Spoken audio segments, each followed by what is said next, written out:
आरोप प्रत्यारोप लगाते रहते हैं। कौन क्या कर रहा है ये जनता सब जानती है, किसी से कोई छुपा नहीं है। लेकिन ये बयानबाजी अनगल जो इस मुद्दे से ध्यान भटकाने के लिए एक दूसरे को आरोप प्रत्यारोप लगा रहे हैं, ये ठीक नहीं है। उनको भी और तरीके से प्रयत्न करने चाहिए। अगर सरकार नहीं मान रही है तो उनको दबाव बनाने के लिए जनता के हित में उनको इस्तीफे देना चाहिए, ताकि सरकार बिल्कुल मानना पड़ेगा और इस जायज मांग है। क्योंकि आपके पास में अभी मैंने लूनी का बताया, वहां बिल्कुल 2000 रुपए में गाड़ी भरी जा रही है और यहीं वही गाड़ी 25,000 में भरी जा रही है। ये क्या है? इसलिए यहाँ के नेता सक्षम नहीं है, इनके अंदर दम नहीं है।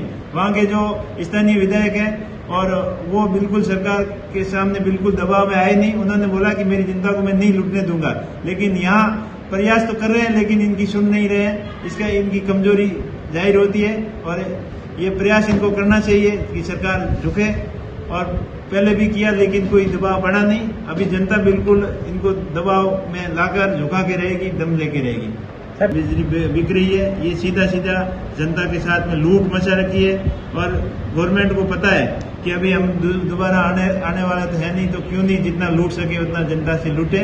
लेकिन जनता समझ चुकी है, कांग्रेस बीजेपी दोनों को परख चुकी है, इन सबसे परेशान हो चुकी है। क्योंकि यही मुख्यमंत्री पिछली सरकार में आरोप लगाया था कि बीजेपी सरकार के अंदर यही ठेकेदार 5 करोड़ की मंथली देता है और उसी ठेकेदार के अभी ठेका दे दिया और उसके ऊपर इस सरकार का भी कोई कंट्रोल नहीं है। इसलिए ये मिलाजुली का खेल सबके सामने उजागर हो चुका है कि कांग्रेस हो या बीजेपी हो, सब एक दूसरे से मिले हुए हैं, मिल के जनता को खूब लूट रहे हैं। और अभी पिछले 4 साल से बहुत भ्रष्टाचार हुआ है, अभी 1 साल जो बचा है इसमें कितना जनता से लूटा जाए उसमें कोई कसर नहीं छोड़ रहे हैं। और ये लूट जनता प्रता की यहाँ के मंत्री जी हेमाराम जी ने भी पहले बयान दिया था, और विधायक महोदय जो बाड़मेर जैसलमेर के विधायक हैं वो सातों के सातों विधायक यहाँ से मिलने गए थे। खान मंत्री जी से भी बात हुई थी लेकिन उनकी सुनी नहीं। इस वजह से लोग परेशान हैं और वहाँ कृत्रिम रूप से क्रैश करके बजरी बना रहे हैं या खान से बजरी निकाल के बजरी धो के भी बेच रहे हैं।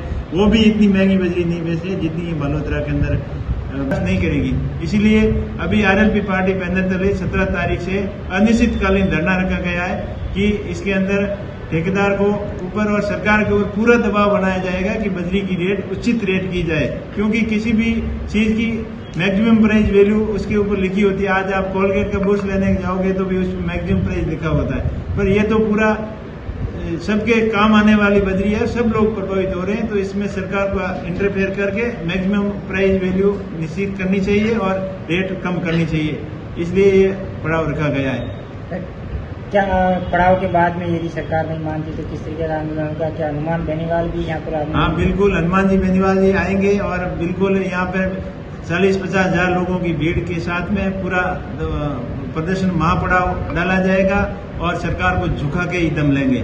वैसे नेता एक दूसरे को भी वसुंधरा जी ने सपोर्ट किया तब सरकार बच गई, और ये जब अब बारी बंदी हुई है पिछले 20 साल से एक बार ये जमकर भ्रष्टाचार करते हैं, लूटपाट कर रहे हैं। कानून नाम की कोई चीज नहीं है, यहाँ भ्रष्टाचार बहुत ज्यादा फैल गया है और अपराध इतना फैल गया है कि राजस्थान अपराध के अंदर नंबर 1 पे आ गया है। और जन हितैषी योजनाओं के बारे में तो कोई बात ही नहीं करता।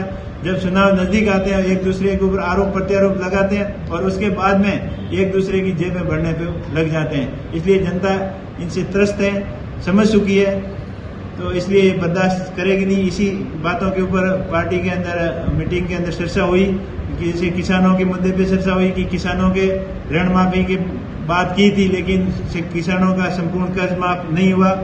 बिजली की दरें कम होने के बजाय बढ़ रही है। 10 हॉर्स पावर तक का बिजली कनेक्शन जो फ्री की बात थी वो भी इस सरकार ने नहीं दिया।